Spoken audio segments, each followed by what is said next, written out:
This trash truck is really loud outside my house, but it's 9:25 and I'm gonna go see how fast I can take a shower and if I can eat breakfast super fast before Miss Cynthia calls me. Challenge accepted.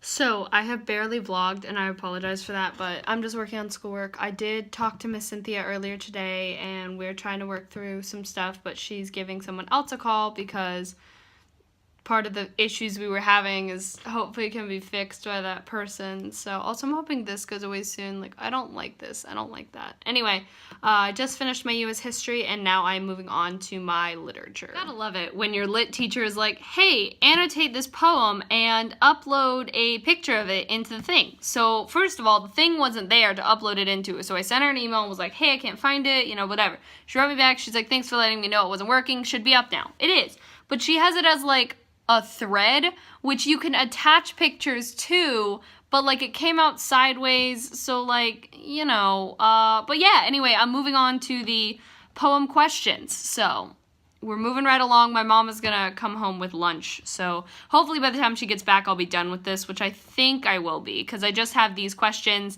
reading another poem, and then doing a worksheet on that poem for this subject, so we're moving right along, so I'm happy about that. Scratch that. These questions are so confusing. Number 1, the poem names types of response composed in an if-then style. Hands that can grasp, eyes that can dilate, hair that can rinse, if it must, ... What are the if-then responses and what do they mean? Okay, so those I just find them in there and then I have to explain them in a poem that barely makes sense anyway.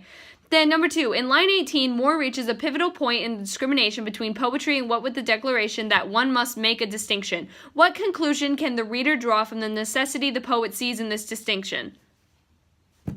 Number 3, Moore calls for imaginary gardens with real toads in them, an image freighted with her expectations of raw material that she labels genuine. Explain the diction in these lines. 4, why does the speaker dislike poetry? Is this an apology? If not, what is it?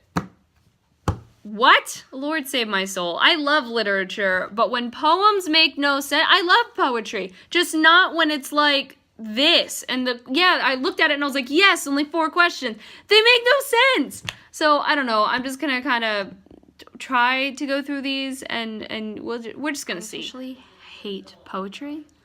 This is so confusing. It's like, what is the primary argument of this stanza? Sum up the argument is one sentence.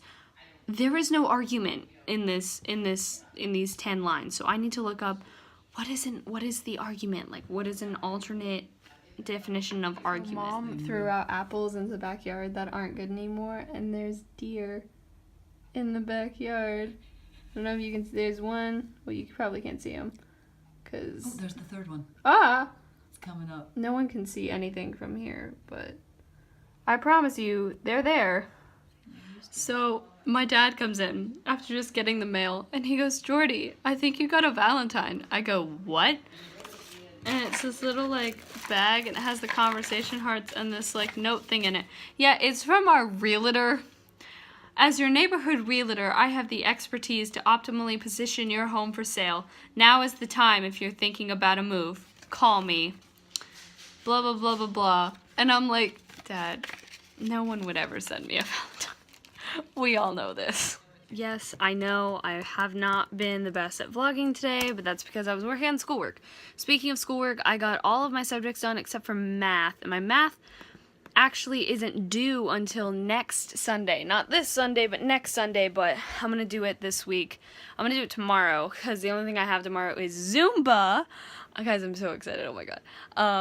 Apparently, though, like, I mentioned it at church, and, like, Brent, who's, like, one of our, like, leader people, was like, if I was gonna guess that you were excited about something, it would not be Zumba. And I'm like, what is it? Like, I don't know. I'm just confused. I'm like, does it not, like, I love to be, like, energetic and stuff. I don't know if there's something about Zumba that I'm missing, and I'm gonna be like, what did I get myself into? But that's why it's a drop-in class.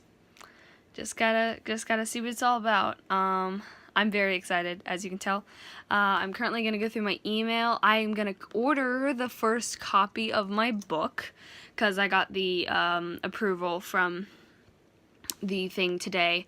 I had to redo it, actually, because I realized I accidentally forgot the extra M in roommates. Eek. So yeah, I'm just gonna go through that. So we're gonna work on that quickly and then probably go to bed. So I did just order first copy of my book, but I had to do like the super expedited shipping because if I didn't, it was gonna get here next Friday or next Tuesday, and I don't want that. So it's supposed to get here this Friday. So I'm currently watching English people trying American candy. Having a great time. But while I'm doing this, I'm going to upload this vlog. So, thank you all so much for watching. I hope you enjoyed. All my social media as well as the P.O. Box, the Rainscast, and I are in the description. I love you all.